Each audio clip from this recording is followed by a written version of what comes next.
Hey guys, it's Wild Rally. I'm back at it again. I mentioned one of the fertilizers I've been using. This Kellogg's Organic, or it's Kellogg Organic Plus. It's the vegetable one, and then there's also a fruit tree one with a little bit less nitrogen in it. Um, I like this because it has beneficial, soil microbes and mycorrhizal, and it's made out of all kind of natural ingredients and I just mix a couple scoops in, kind of stir it around in the soil and water it in, and kind of watch the plants. And when they look like they can use a little bit more, maybe get a little bit of yellowing. Like these ones are like the first leaves to split open from the seed. I forget what they're called, but notice that there's a little bit of yellowing. Maybe they can use a little bit. You can see some of the products in the soil that I've applied. And that's what we're going to talk about. So first, I start out with this good potting soil. There's pumice and shards of little shards of bricks and lots of organic material and maybe a little bit of sand in there. Specifically blended by granite rock as potting soil. And then to clone everything, honey. So all those clones over there spend about 10 seconds in the honey. So I'll slice five of those clones, put 5 of them in the jar, and then let them soak while I cut 5 more. And then I'll plant the 5 honey ones by sticking them straight into the potting soil. And then I'll do the same thing with the ones I just cut, and then I'll cut more. So I'm kind of like double tasking, soaking them, planting them, or maybe even triple tasking, right? Soaking them, planting them, and cutting them, all in like a series, about 5 or so at a time. And it's pretty tedious actually to make those clones. It took me hours of just sitting in here slicing them the right way with the buds in the right spot, soaking them in the honey. Um, but honey works better than any industrial cloning product I've ever used. And I've bought the expensive ones where you need kind of a special ag license to get, or it's just harder to find anyway. And ended up with it. It's like this red cloning gel. Very toxic and not something I'd rather use. I'd rather use this honey, and it works better. It comes from plants, like bees collect nectar, so it has everything that the plants need. So anyway, along with that, so I'll put 2 5-gallon buckets of potting soil down in the tub. And that fills it about a little more than a little bit less than half.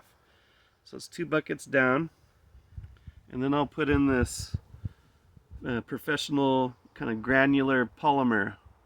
And what this does is it absorbs water, and it absorbs way larger than the little crystals are. The little crystals are very small. Let's see if I can get a little example. For example, that's how big they are in my hand.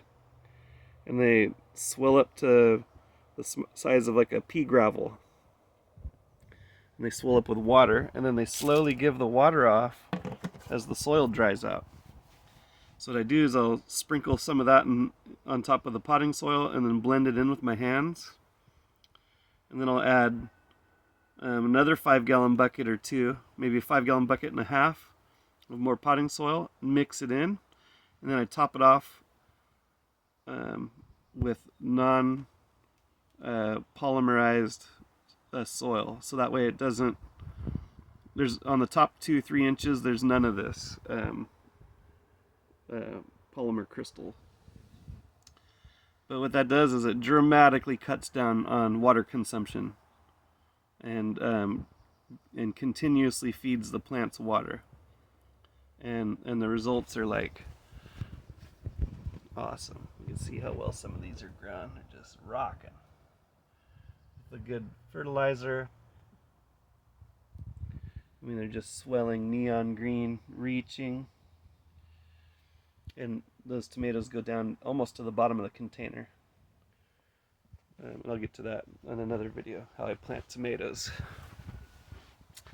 So, Yeah, that polymer, like I said, you're not going to find it on the top few inches of soil, but my goodness, if you're planting a fruit tree, especially, yeah, planting a first or second year fruit tree, I would recommend using that. It's relatively affordable, and it's a lot more affordable than the water bill when you're trying to keep your fruit tree alive on the hot, arid summers of California. Enough about that. The last product I use is ground up eggshells. So we have a little flock of chickens, and we also occasionally have to buy eggs in the winter when they're not producing. We don't give our chickens red light or anything, or heaters to keep them laying year round. We let them have their break. But if you grind up eggshells, you can feed them back to the chickens, and they'll have more of that mineral-rich substrate to kind of the very minerals they need to produce more eggs. So this bottle is, or little jar, is actually my wife's jar for her use, because all mine I keep mixing into the soil. And then we threw earthworms in there, so they're coming up to the surface occasionally and getting those eggshells, and they kind of eat them. They put them into their gizzard, and then they use them as a way to kind of break down the organic material and leave worm castings behind. But also, along with carbon, calcium is one of the main building blocks for plants, which just so turns out that eggshells are kind of like a bioavailable type of calcium for plants as they break down. And as the worms break them down and bring it down into the soil, it's also going to change the pH of the soil, right? It's going to kind of, I think it lowers the pH a little bit so that it's not so harsh. So there's a lot of good benefits to bone meal and eggshells, plus they're organic, homegrown, chickens and home-raised chickens, and these eggs have like beneficial microbes, So introducing that, kind of bringing life back to this sterilized potting soil. They mix it, which is what I like. They mix this potting soil, and as they make it, it gets hot, very hot, and it kills any seeds, and it kind of kills any of the microbes that are in it, and becomes like sterile. So when I bring it here, there's no seeds. There's maybe a few microbes in it, but it's done kind of cooking down. So anyway, yeah, those are the 3 or 4 things that I like to add to the mix to really grow better. A good fertilizer. You don't want to burn it, but I don't think you really can with this too easy unless you really go overboard. I need to do the clones. Those polymer cross-link polymer crystals for water retention, eggshells, and earthworms, and the good potting soil. So I hope that helps you along your way. It's working good over here. I'm in this little controlled environment, this little high tunnel here. So anyway, thanks for watching. Riley back out of here again.